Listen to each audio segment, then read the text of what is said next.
Nothing to see here. On Sunday, mountain biker Rab Wardell won the Scottish cross-country championship, the national championship. On Monday, the champ went on BBC Scotland to talk about his victory. Talk me through it then. How do you contend with 3 punctures in a race like this and go on to lift the gold medal?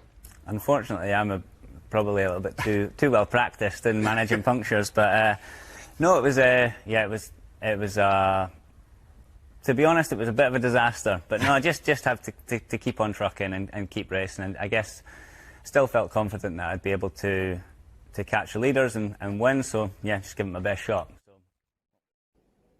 So a tremendous come-from-behind win on the Sunday. On the Monday, he's on the BBC talking about it, full of life there. Then he goes home and dies. Headline from the Daily Record, mountain biker Rab Wardell dies just 2 days after winning Scottish Championship. He went into cardiac arrest on Tuesday morning, less than 48 hours after winning a national championship. His poor, devastated girlfriend, Commonwealth Games and Olympics champion Katie Archibald, tried to revive him, but she was unable to, as she subsequently tweeted, "I still don't understand what's happened. If this is real, why he'd be taken now, so healthy and happy." Rab Wardell was 37, which is no age to die.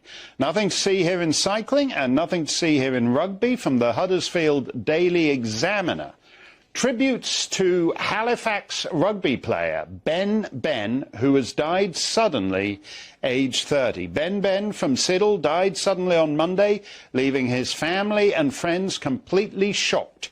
The 30-year-old dad played competitive rugby for a host of local league and union teams, including Huddersfield Giants and Bradford Bulls. Nothing to see here in rugby, nothing to see here in cycling, nothing to see here in football. From the Daily Mirror, quote, "Tributes have poured in after the sudden death of West Belfast footballer Molly White." Molly White was 20 and a rising star in women's football. Nothing to see here in boxing.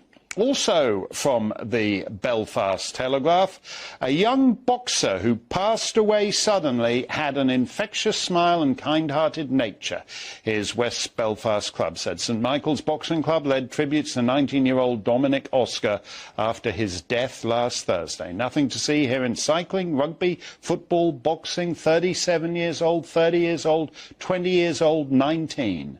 Fit, healthy, in the peak of condition, and dead. But nothing to see here. A few months ago, I thought there might be something to see here in all these sportsmen suddenly dying, and I'm being investigated by Ofcom over it, so I certainly wouldn't want to make that mistake again. Nevertheless, as we've reported, in the Canadian province of Alberta, the leading cause of death is not cancer or dementia, but cause unknown. Death from unknown causes. This was how it's, you see the way, it was just 500 in 2019. 2 years later, it's 3,500. Cause unknown is now spreading to other provinces, including my own native sod, Ontario. On Saturday, Ria Vernort from Hamilton was jet skiing on Lake Ontario with old friends she hadn't seen since the COVID came along. The friends turned away and then looked back and saw Ms. Vanort's body floating in the lake. Also sudden death. She was 32 and a paramedic, which I mention because it means certain things can be inferred. She leaves a 6-year-old daughter. OK, let's move from the case studies to the big picture. Here is a table from a new report. I expect you're wondering who it's by, some crazy far-right QAnon conspiracy theorist? No, it's the US Society of Actuaries. An actuary, for the benefit of you Twitter trolls, is a person who calculates insurance risk.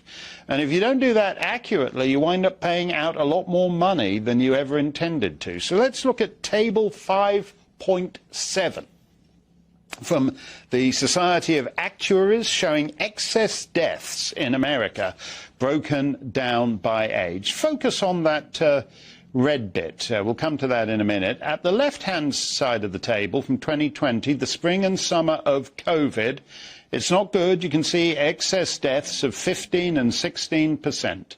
Thank goodness all those vaccines came along, eh? But then look at the third quarter of 2021. Twice as many dead 35 to 44-year-olds as there should be. And actually almost as lousy numbers for those in their late 20s and early 50s. So look at that, excess mortality for 25 to 54-year-olds, young and middle-aged Americans. Anything going on in the third quarter of 2021? Well, that was actually the peak of vaccine mandates in America, where in a variety of occupations, from paramedics to Manhattan waitresses in diners, you had to get jabbed to keep your job. And oddly enough, that coincides with massive excess mortality among people in the prime of life. But altogether now, correlation is not causation.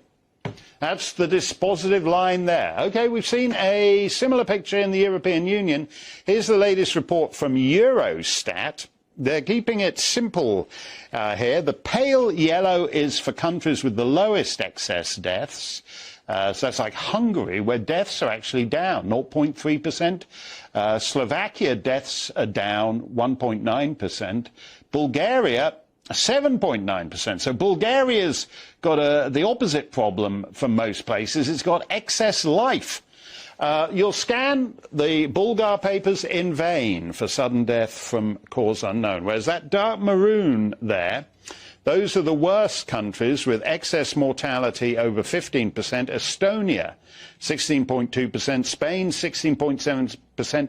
Portugal, excess mortality of 23.9%.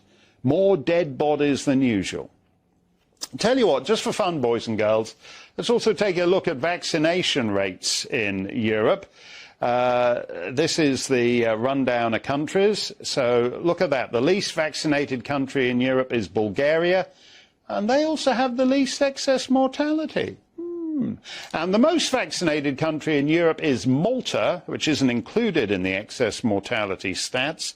So let's go to the second most vaccinated country in Europe, Portugal. And they have the highest excess mortality in Europe. So the lowest country with the lowest vaccination rate has the lowest excess mortality, and the country with the highest vaccination rate has the highest excess mortality. But altogether now, correlation is not causation.